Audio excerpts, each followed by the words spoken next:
Okay, so you are going to, okay, you're going over there. All right, hello CFG family. It's been a little while since we have done something like this. You could consider this maybe the 2022 State of the Union. Maybe consider it a family meeting, whatever it is that you want to call it. But I will address the elephant in the room. No, we are not closing the gym down in any capacity. So don't freak out, because I know last time that we did something fairly formal, if you will, like this, it was because we were closing the gyms, or closing the physical location down. Having said that, I know that there are a ton of gym owners that are going through another shutdown right now, so thoughts and prayers are with you guys, but really the focus of what I want this video to be about is looking ahead to the future. We have a lot of new people that pay attention to what we do. We've been around for more than 10 years now, so we've got a good audience. But I know a lot of that audience has not been with us from the very beginning. So what I wanted to do tonight is just provide you guys with a brief history of where we've been, and then give you as clear a picture as I can of what I see for our future at CFG.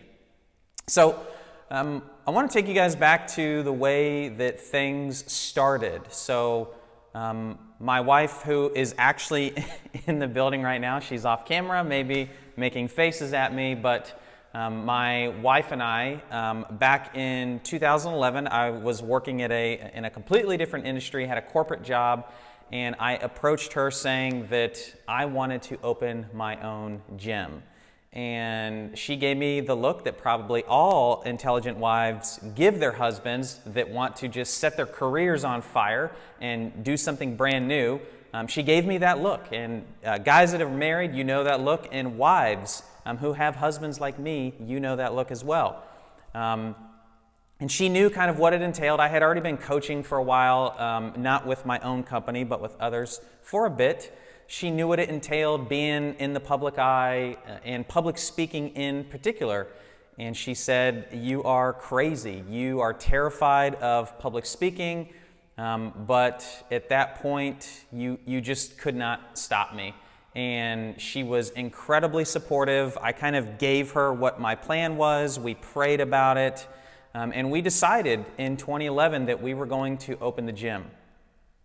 Now, as ironic timing would have it, although God's timing is never ironic or never wrong, we found out soon after we made that decision that we were pregnant with Jessie, who is going to be 10 in a little bit more than a month. But she was pregnant with him, and we decided to still go ahead. And I put my notice in at my company. And when she was 7 months pregnant, I quit my very nice, cushy, successful corporate job to open the gym. And if my editing skills are good enough, I will show you guys pictures of the abysmal building that we initially started from. And I remember the day that I took Mandy to the building. I had this grand vision for what I could see of what it was going to be and what it would look like and the way that equipment would be set up and all the things, right? And so I kind of opened the door in dramatic fashion, and she walks in and immediately turns around and walks out. And so if you can imagine the pictures that you've seen of the old location, it is down about 2 miles away from where our current gym is. At the time, when we were looking at this building, it was split in two. And the front half was a veterinary clinic, and the back half was a former kind of print t-shirt shop. So it smelled like animals were in it all the time, and it also had remnants of paint and all kinds of stuff all over the place. But she is an incredible woman, and she let me go through with this whole thing. So in December of 2011, we opened. And for those of you guys who have ever watched my videos before, you know that I do this all in one take. There is nothing scripted or rehearsed. However, you'll notice I have a computer and a notepad in front of me just because there are some things that I want to make sure that I tell you guys. It's very important to me to share this history, especially because, like I said, I think there's probably a lot of people that haven't heard it. And so I want to make sure that I get this right.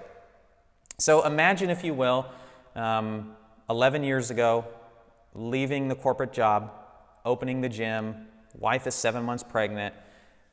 So for me personally, as the owner and operator, it was never sink or swim. And I get this question from a lot of the gym owners and coaches that I work with across the world. What was it like? Were you nervous? What was your backup plan? It was really sink or swim. And I say, no, it was never that way. It was only swim, because I knew 2 months in that the baby was going to be here. And that's exactly what happened. 2 months in, on Valentine's Day, Jesse was born. And things were still going, and things were growing rapidly. And in that time, I haven't really shared this publicly before, but at that time, we lived about an hour away from where we do now and from where the gym is. We lived down in Ellington. So it took me about an hour to get to the gym and an hour to get home. And before we had, the amazing staff that we have, throughout the years, we've had this just amazing roster of coaches that have helped bring CFG to where it is today. It was all me that coached all the classes, from the early mornings at 5:30 and 6:30 all the way till the late night classes that ended at 8. And so what that meant was, for about the first year and a half of Jesse's life, at least 3 days a week, I did not see him, because I would get up and go to the gym to coach. I would be there all day, and then by the time I got home, people getting out and me cleaning and closing the gym, it was about 9:30-ish before I got home. And I was smart enough as a new dad to know that you don't wake up a sleeping baby, and so I didn't. And that was tough. It presented, I think, a lot of challenges that we didn't anticipate, but we did eventually move up to the area, and that certainly changed things in terms of being able to see the family and be there with them and kind of watch him grow. So that's kind of the history of like how the gym got started, and then things just continued. Like the momentum was almost something that is hard to explain. And in 2014, we moved into the space that you see now. And there was a big process of like finding the location, talking to the contractors. Chris Perry with Sightline was instrumental in helping make this happen. His company did, the full build out and everything, so I'm forever indebted to him for that. But we moved into this location at the end of March in 2014. Now, at the end of 2014, a couple of things happened. Number one, in terms of the clientele that we had growing, not just only locally, but on a national scale for some people that I was remote coaching, I had to travel. My travel schedule started to really ramp up right about that time. And then in December of 2014 is when our daughter Quinn came along. So you can imagine there is just a lot of stuff happening all together. Before I go further, though, I want to take a quick sip of water, and I want to show you guys this because it's really hysterical. This might be the smallest cup of water I think that I've ever seen, so hopefully I can actually, I don't know that I can drink all this water, but let's pray that I can. Is there anything that I've missed so far? Okay.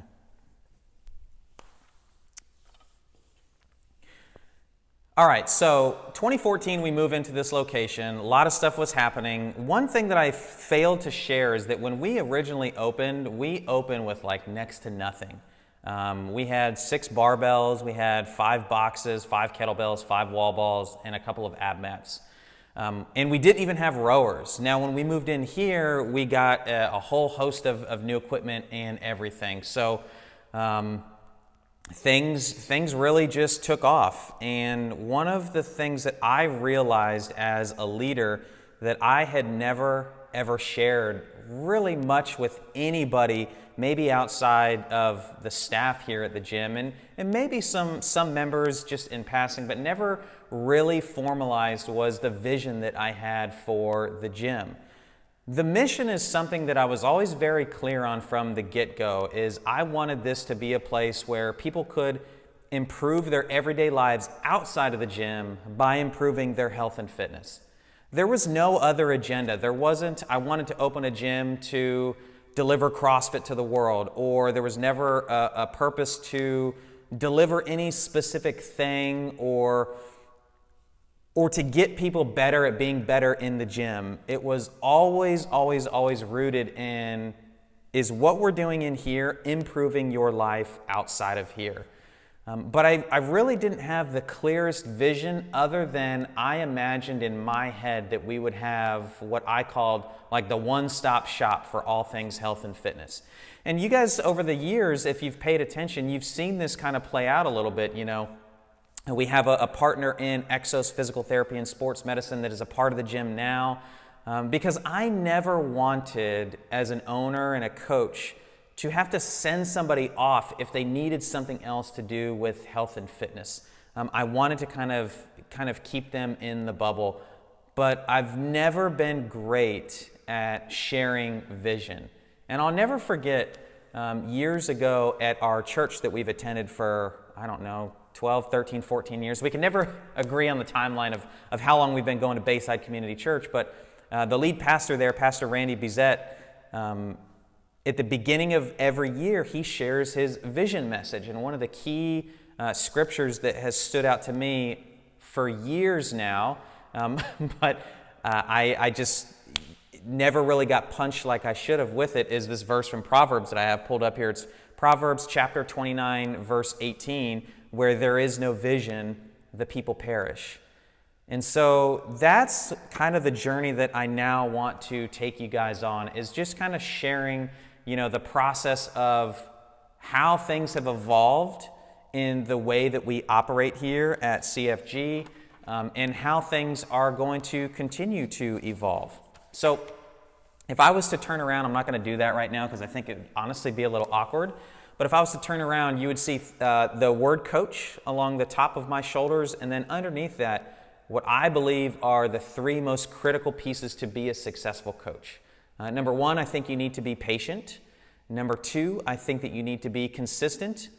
And then number three is you need to be curious. And curiosity is something that I have always had as a big part of who I am.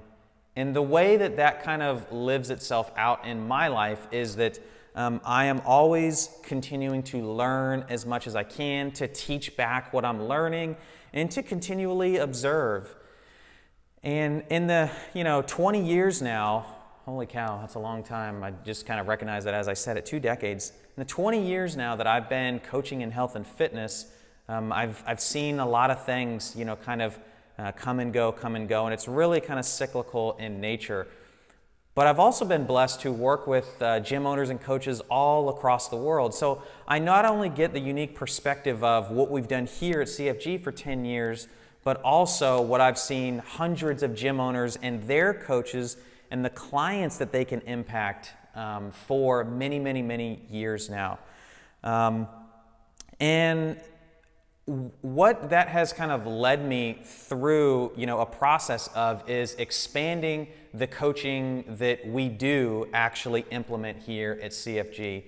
So I really got into this period several years ago, studying the effects of stress on the body, and learning, not just the physical stress that takes place in the gym, but also stress from your everyday life, from your sleep habits, your nutritional habits, and all those things, and how they kind of work synergistically together. And that really changed the way that we did things at CFG. And so we really started to kind of make this shift several years ago from just delivering from a physical fitness, come in here, kind of crush yourself mentality, get a great workout, and then we're going to send you off and hope that everything else is taken care of. And I don't want this to come across wrong or to sound like, I don't think that we were doing anything good, because I do. I certainly recognize the impact and the positive change that we've had on people's lives, but I'm also a person who wants to continually, learn and make sure that we are delivering the absolute best that every single client that comes across us truly, truly deserves. And so we started to kind of open up this box of things that we were more formally coaching people on. So I'll give you an example, instead of just casually asking like, hey, how'd you sleep last night? We were coaching people on how to get better sleep and giving them tangible things to do that. Instead of just simply saying like, eat your vegetables, it was actually giving people the tools to be successful to do these things. And same thing with just stress management in your daily life. It was never a thing of, well, you just need to eliminate that, because that's actually not possible. Stress is just a part of life, but really coaching people on how to manage these things so that everything else in their life can bring them greater joy and satisfaction. And I'll never forget one of the big aha moments that I had as a coach. I was in here one of the evening classes years ago. This had to be in like 2017. And I was just checking in with people, like in between classes, and somebody walked in and I could see it on their face that something wasn't right. Whether it was, the drive over, they got into something, or they just had a bad day. They were just carrying themselves a lot differently than what I had seen. And so I'm talking to this person, asking them what's going on, and they're sharing like the stress that it was going on at work, and stress going on at home, and by the way, my shoulder is banged up and my knee hurts and my back, like all these things. And kudos to him that he still wanted to make it into the gym to do something.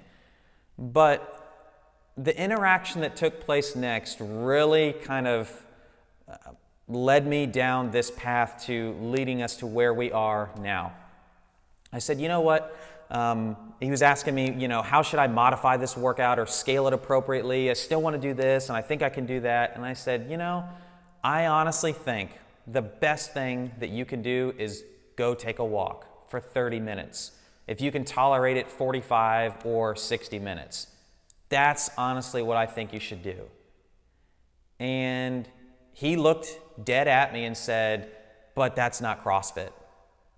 And I kind of, thought about it for a split second, and I said, you're right, it's not. But that is the absolute best thing for you. And that's what I care most about, is what is the best option for every single individual that we come into contact with. Whether it is doing stuff here in the gym, if it is going for a walk around your neighborhood, what is the best next step to get you from where you are today to ultimately where you want to go? And it really, like I said, it led to a massive shift that we started to make in terms of how we were programming, how we were coaching, how we were communicating, how we were talking about certain things, language that we wanted to start using, and other things that we wanted to stop saying and stop doing. And honestly, like there's things that we wanted to stop celebrating, like this mentality that you have to come into the gym and get your daily beating and suffer because we think that that's what pursuing fitness is. And the whole time that this was going on, just this kind of evolution as I'm continuing to learn, I just had this nagging sense that, man, we are not setting people up for long-term success. Here's the interesting thing about what people think they want, and then the more questions that coaches ask and the more questions that people ask themselves, the difference between what they think they want and what they actually want is results that last. That is what people want. They want to know that what I am doing is going to sustain me, not just in 30 days or 6 months, but for the longevity of my life. And I started to have serious conversations with myself, with coaches, with gym owners and coaches across the world, just about the actual impact that we were seeking to make, that I wanted to make sure that CFG was making on people. And then in 2020, COVID-19 hit. And I sat in almost this exact same position in a gym that was empty, much the same as it is today. And things changed for the entire fitness landscape. And of course, yes, across the world, and I'm not minimizing it, but I really want to focus on just what it really brought to light in the fitness industry, and specifically, looking at the impact that we could make. And one of the probably most telling things that we came away learning was that we had not set people up to be successful without us. And that was a problem for me. And probably my biggest hang-up at that point in time was not talking about it more openly. And that's why I'm here today, is to share this idea that I had in my head, but I just could not put language to it, that setting people up to be dependent on themselves is actually the way that we can make a much more substantial impact. And I don't mean across the world. I don't even mean in the actual community that we live in. I mean on one singular person. One person, the impact that we can have if we teach them, the great analogy, right, is teach a man to fish. Well, the realization was that for so long, we had been doing all the fishing. You would come in, and we would sell people on this idea that, come in, turn your brain off, we'll take care of everything. You don't have to think about anything.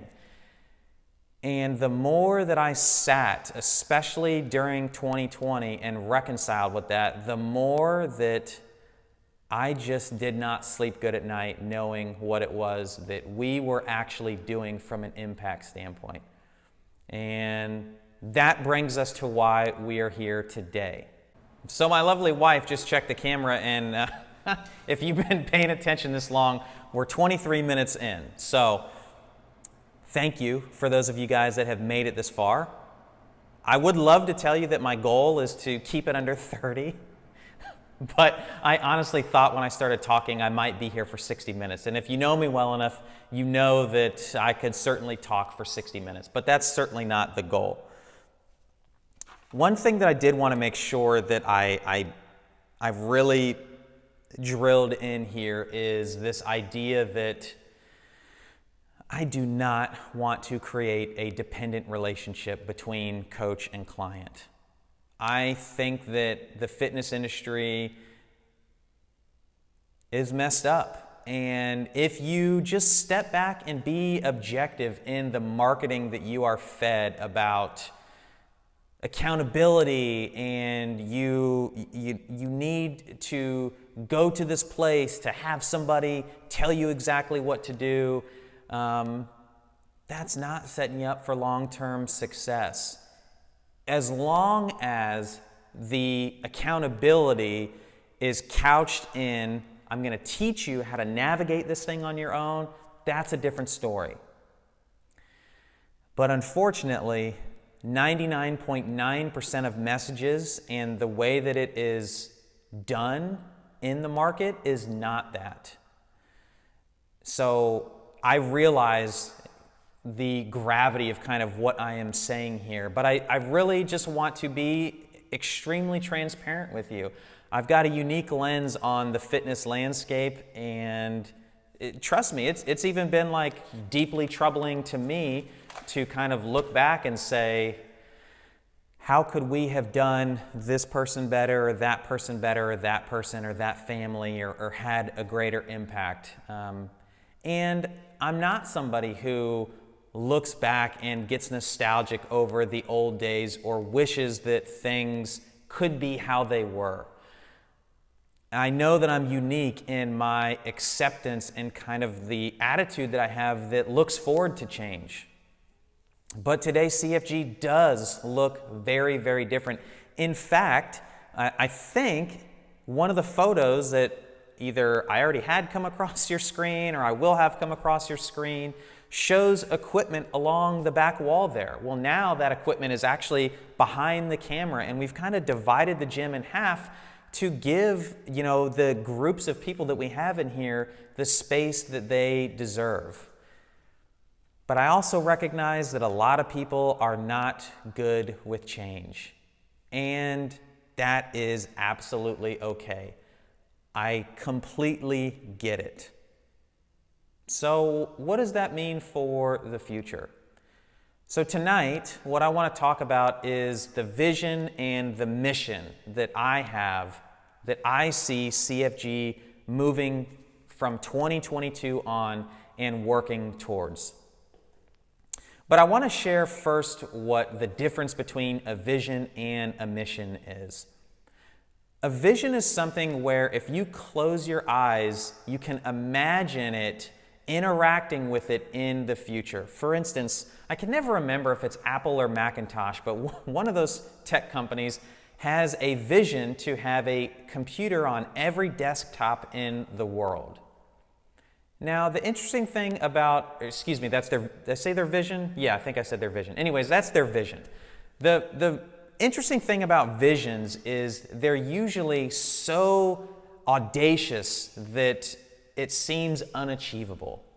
And that's kind of the point, because it gives you a North Star to always be striving for, but the recognition that you probably won't get there, at least in your lifetime as you are experiencing things today. So for me, I recognize the vision that I'm about to share is crazy and ludicrous, very scary, and it's also something that I know that probably will not come true in my lifetime.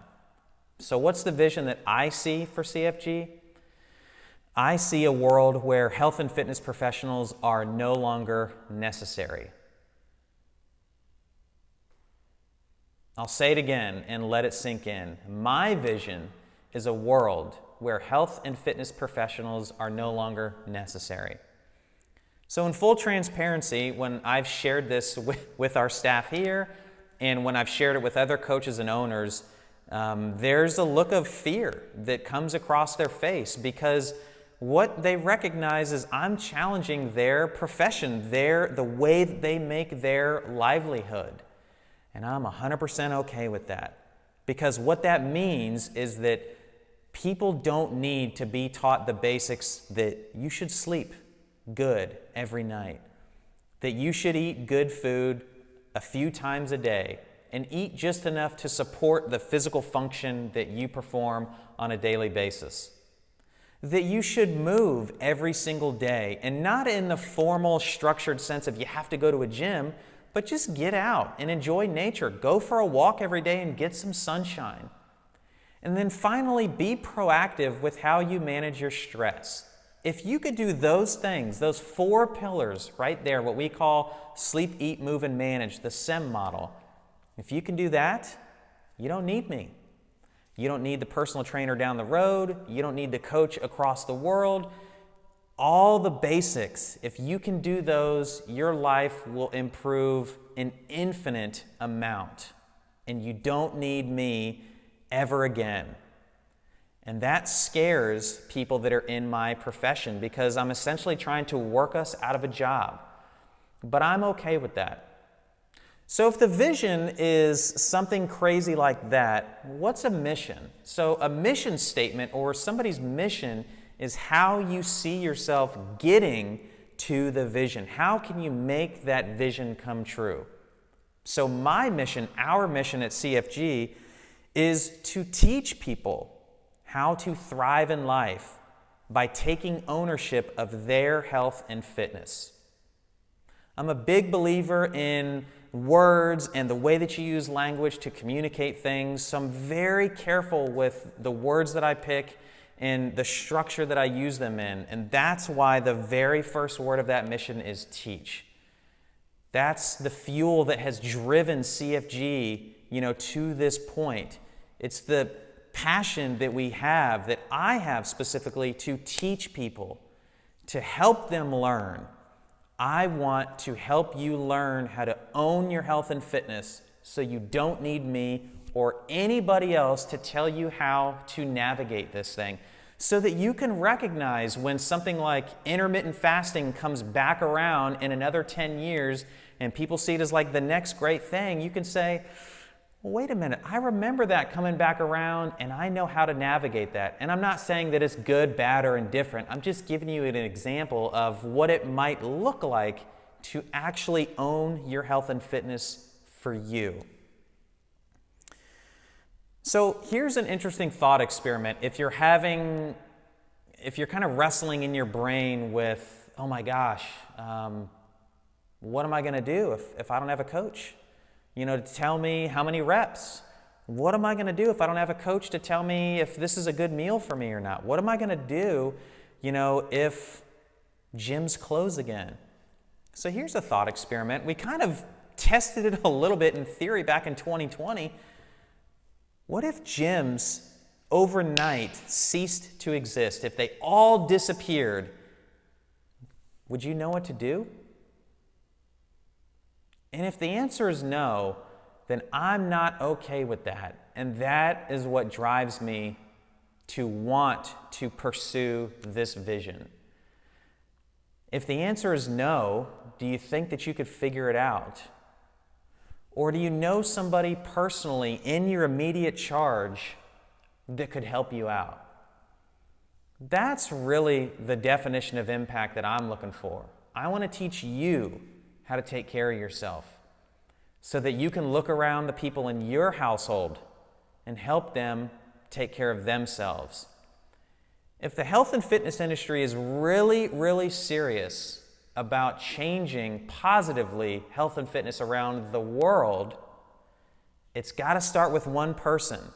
You got to teach that one person how to take care of themselves. Without you, without the professional constantly, having this dependent relationship that they have to be told, do this, not that.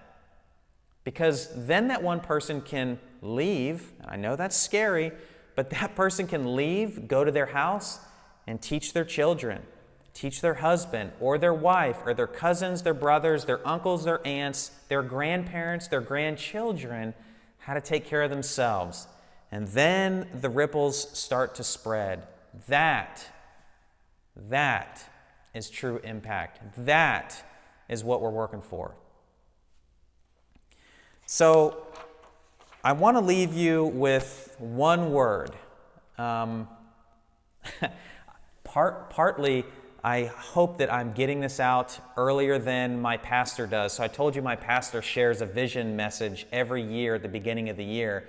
And I love what he does, where he anchors on one word as kind of what sets the tone, sets the theme for the entire year. And so this is being recorded on January, what's today's date? January 6th. So if I get this out and he used the same word, I did not copy you, Pastor Randy. The word that I am calling us to live out in 2022 is transform. And one of the things that I'm going to continue to steal from my pastor tonight, but one of the things that he does that I absolutely love is he breaks the word down into his root form. So I've actually got this broken down. So if you were to break transform down into the two pieces that make it up, the first part of that word is trans. And what that actually means is to go across, beyond, through, on the other side of, and to go beyond. Form means to create, give life to, give shape or structure to make, build, construct, and devise. So what are we transforming?